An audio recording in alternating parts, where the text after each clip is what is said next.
دوستوں اور ساتھیوں، ایک شخص گزرے ہیں جن کا نام ہے حکیم لقمان۔ بعض مفسرین کہتے ہیں کہ حکیم لقمان اپنے زمانے کے نبی تھے، لیکن اکثر مفسرین کی رائے یہ ہے کہ وہ نبی نہیں تھے بلکہ اپنے زمانے کے ولی تھے، اور اللہ رب العزت نے ان کو ایک خوبی عطا فرمائی تھی۔ وہ خوبی یہ تھی کہ ان کی زبان سے بہت اچھی باتیں نکلا کرتی تھی۔ لوگ دور دراز کا سفر کر کے ان کی محفل میں آ کے بیٹھتے تھے، تو انہوں نے اپنے بیٹے کو بلایا اور اس کو کچھ نصیحتیں فرمائیں۔ حضرت لقمان نے اپنے بیٹے کو جو نصیحتیں فرمائیں وہ کتنی اہم ہیں، کتنی کام کی ہیں، کتنی قیمتی ہیں، اس کو سمجھنے کے لیے اتنا ہی کافی ہے کہ لقمان نے اپنے گھر کے کسی کونے میں بیٹھ کر وفات سے کچھ پہلے اپنے بیٹے کو جو نصیحتیں کی تھیں، اللہ نے ان نصیحتوں کو جوں کا توں قرآن کریم میں ذکر کر دیا۔ گویا اللہ رب العزت یہ اشارہ دینا چاہتا ہے کہ لقمان کی یہ نصیحتیں صرف اس کے بیٹے ہی کے لیے مفید نہیں ہیں، بلکہ رہتی دنیا تک آنے والے ہر انسان کے لیے مفید ہے۔ تو جب تک چاند سورج رہے گا قرآن باقی رہے گا، اور جب تک قرآن باقی رہے گا لقمان کی یہ نصیحتیں بھی باقی رہیں گی۔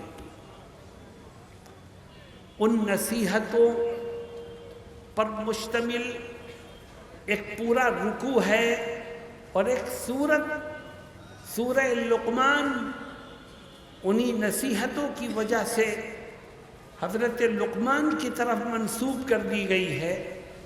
میں اگر پوری سورت یا پورے رکوع کی تفسیر کروں تو ایک نہیں کئی راتیں ناکافی ہوں۔ میں نے حضرت لقمان کی نصیحتوں پر مشتمل 2 آیتیں پڑھی ہیں۔ ان 2 آیتوں میں وہ 4 نصیحتیں کرتے ہیں۔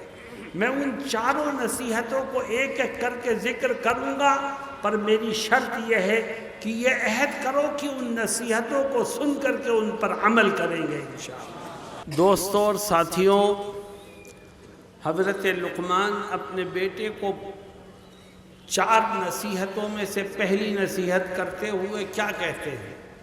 فرماتے ہیں یا بنی انہا ان تک مثقال حبۃ من خردل فتکن فی صخرۃ او فی السماوات او فی الارض یأت بها اللہ۔ فرماتے ہیں کہ اے بیٹے میری ایک نصیحت یاد رکھو۔ دوستو یہ پہلی نصیحت سب سے اہم نصیحت ہے، پورے دین کو اس میں جمع فرما دیا۔ کہتے ہیں اے بیٹے میری یہ نصیحت یاد رکھ کہ تو دنیا میں کوئی چھوٹے سے چھوٹا کام کرے اور وہ کام رائی کے دانے کے برابر ہو، اتنا چھوٹا ہو، اور وہ سامنے کسی ٹیبل پر رائی کا دانہ نہ ہو بلکہ زمین کی تہ میں چھپا ہوا ہو، یا آسمان کے گوشے میں لوگوں کی نظروں سے اوجھل ہو، تو یاد رکھ کل قیامت کے دن تیرا رب تیرے سامنے اس چھوٹے سے چھپے ہوئے تیرے عمل کو بھی پیش کر دے گا۔ خدا کی نظروں سے تیرا کوئی عمل چھپا ہوا نہیں۔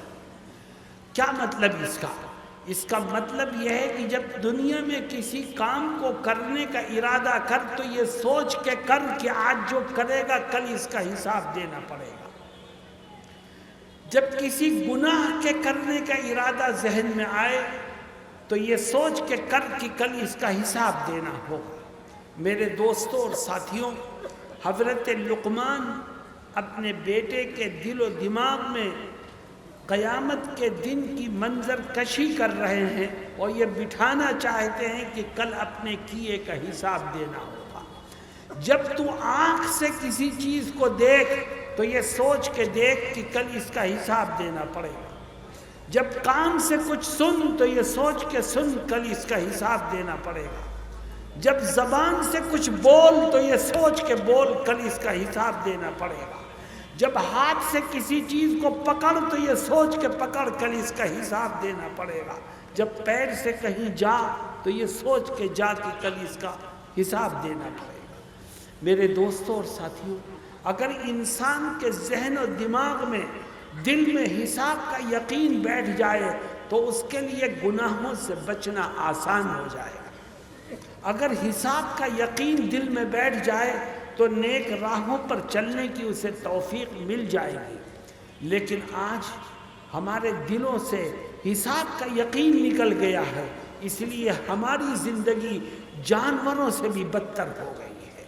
میرے دوستوں اور ساتھیوں، حساب کا یقین دل میں بٹھاؤ تو کل میدان محشر میں تمہیں اللہ ذلت اور رسوائی سے بچائے گا۔ صرف ایک بات تمہارے ذہنوں میں بٹھانا چاہتا ہوں کہ کل میدان محشر میں سب سے زیادہ پریشان کرنے والا وقت وہ ہوگا جب نام اعمال کی تقسیم کا اعلان ہوگا۔ کسی کو نام اعمال سیدھے ہاتھ میں ملے گا، کسی کو نام اعمال الٹے ہاتھ میں ملے گا۔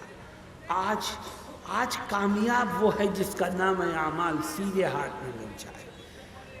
جنت کے راستے، دروازے اس کے لیے کھلتے چلے جائیں گے۔ اللہ رب العزت بیان فرماتا ہے اور کیا کہتا ہے؟ فَأَمَّا مَنْ أُوتِيَ كِتَابَهُ بِيَمِينِهِ فَيَقُولُ هَاؤُمُ اقْرَءُوا كِتَابِيَهْ۔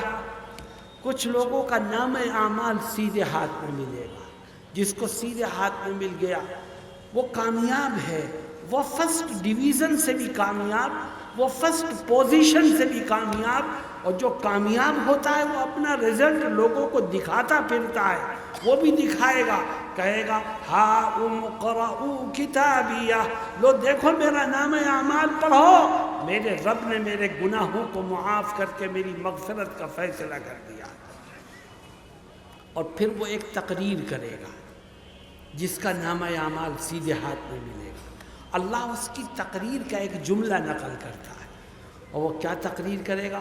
لوگوں سے کہے گا انی ظننت انی ملاق حسابیہ، اے لوگوں یہ نام اعمال مجھے سیدھے ہاتھ میں ملا ہے، تمہیں پتہ ہے اس کی وجہ کیا ہے؟ اس کی وجہ صرف یہ ہے کہ میں نے دنیا کی زندگی اس یقین کے ساتھ گزاری تھی کہ ایک دن مجھے اپنے کیے کا حساب دینا ہی پڑے گا۔ جس کے دل میں یہ یقین بیٹھے گا اللہ میدان محشر میں اس کا نام اعمال اس کو سیدھے ہاتھ میں عطا فرمائے گا، اور جس کے دل میں حساب و کتاب کا یقین نہیں ہوگا اس کا انجام کیا ہوگا؟ قرآن اس کو بھی ذکر کرتا ہے، فرماتا ہے وَأَمَّا مَنْ أُوتِيَ كِتَابَهُ بِشِمَالِهِ فَيَقُولُ يَا لَيْتَنِي لَمْ أُوتَ كِتَابِيَهْ۔ کچھ بد نصیب ایسے ہوں گے جن کا نام اعمال الٹے ہاتھ میں ملے گا، وہ تو فیل ہو گیا، وہ کسی کو دکھائے گا نہیں، کہے گا کاش کہ مجھے ملتا ہی نہ نام اعمال۔ اور پھر وہ بھی ایک جملہ کہے گا، خدا اس کے جملے کو بھی نقل کرتا ہے کہ یہ نام اعمال الٹے ہاتھ میں کیوں ملا تمہیں پتہ ہے؟ وَلَمْ أَدْرِ مَا حِسَابِيَهْ، میں نے دنیا کی زندگی میں یہ سوچا بھی نہیں تھا کہ مجھے کبھی اپنے کیے کا حساب بھی دینا پڑے گا۔ جس کے دل میں حساب کا یقین نہیں ہوگا اس کو نام اعمال الٹے ہاتھ میں ملے گا، اور ذلت اور رسوائی اور جہنم کے عذاب کے سوا اس کے حصے میں کچھ نہیں آئے گا۔ مسلمانوں، یہ پہلی نصیحت بڑی اہم ہے۔ مولانا میری بات کو پوری پہنچائیے گا۔ آج اس مجمع میں کتنے نوجوان وہ ہیں جن کے ہاتھوں میں ملٹی میڈیا موبائل ہیں، ہم اپنے گھروں میں پہنچ کر کمرے کی کنڈی لگا کر کے اپنے موبائل کو نیٹ سے کنیکٹ کرتے ہیں، اور جو چاہتے ہیں دیکھتے ہیں، جو چاہتے ہیں سنتے ہیں۔ تیری آنکھیں بھی گناہ کرتی ہیں، تیرے کان بھی گناہ کرتے ہیں۔ تو اپنے باپ سے چھپ سکتا ہے، اپنی ماں سے چھپ سکتا ہے، اپنے گھر والوں سے چھپ سکتا ہے، مگر بتا اپنے رب کی نظروں سے چھپ کر کے کہاں جائے گا، اور کل اس کو اپنے کیے کا حساب کیسے دے گا؟ اللہ ہم سب کو گناہوں سے بچنے کی توفیق عطا فرما۔ دوستوں اور ساتھیوں، میں حضرت لقمان کی تیسری چوتھی تینوں نصیحتیں ایک ساتھ پیش کروں گا۔ حضرت مولانا اس کا ترجمہ کریں گے، وقت میرے پاس زیادہ نہیں ہے۔ فرماتے ہیں یا بنی اقم الصلاۃ وامر بالمعروف وانہ عن المنکر واصبر علی ما اصابک۔ حضرت لقمان فرماتے ہیں اے میرے بیٹے، میری ایک دوسری نصیحت بھی یاد رکھ۔ ابا جان کیا ہے دوسری نصیحت؟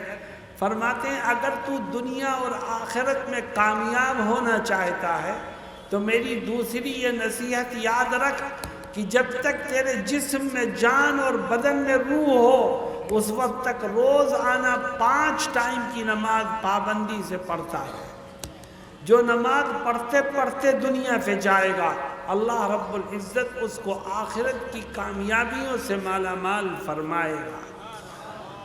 میری ماں اور بہنوں، بھائیوں اور دوستوں، آج امت نماز میں سب سے زیادہ سستی کر رہی ہے اور لوگ نماز سے بھاگ رہے ہیں اور اس کو ایک معمولی عمل سمجھ رہے ہیں، حالانکہ اسلام میں جتنی عبادتیں فرض ہیں ان میں سب سے اہم عبادت نماز ہے۔ جس نے نماز پڑھی اس نے اپنے ماتھے کو اپنے رب کے سامنے جھکا دیا، اور جس نے اپنے ماتھے کو رب کے سامنے جھکا دیا، اللہ ساری دنیا کو اس کے سامنے جھکنے پر مجبور کر دے گا، اور نماز پڑھنے والے کو عزت اور سربلندی عطا فرمائے گا۔ اور جو نماز سے بھاگا وہ گویا اپنے رب کے سامنے جھکنے سے بھاگا، اور جو رب کے سامنے جھکنے سے بھاگے گا اس کو در در کی ٹھوکریں کھانی پڑیں گی، کہیں سے اس کو عزت نہیں ملے گی۔ آج امت کو عزت نہیں مل رہی ہے، ذلت اور خواری نے ہمارے گھروں کے دروازوں کو دیکھ لیا ہے۔ اس کی بہت سی وجوہات میں سے ایک اہم وجہ یہ ہے کہ ہم نمازوں میں سستی کر رہے ہیں، اور نماز کے سلسلے میں جو تاکید ہوئی ہے ہم اس کو بھول رہے ہیں۔ اللہ رب العزت قرآن کریم کی ایک آیت میں کیا فرماتا ہے؟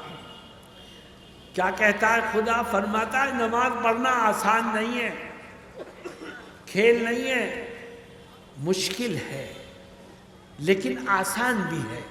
اے اللہ، کس کے لیے مشکل ہے، کس کے لیے آسان ہے؟ فرماتا ہے وَإِنَّهَا لَكَبِيرَةٌ إِلَّا عَلَى الْخَاشِعِينَ الَّذِينَ يَظُنُّونَ۔ حضرت لقمان اپنے بیٹے کو تیسری نصیحت فرماتے ہیں، اور فرماتے ہیں وَأْمُرْ بِالْمَعْرُوفِ۔ اے بیٹے، اگر دنیا اور آخرت کی کامیابی چاہتا ہے تو ایک تیسرا کام بھی کر، اور وہ تیسرا کام یہ ہے کہ جو دین کی باتیں، جو بھلائی کی باتیں تیرے علم میں ہوں وہ دوسروں تک پہنچانے کی کوشش میں لگا رہے۔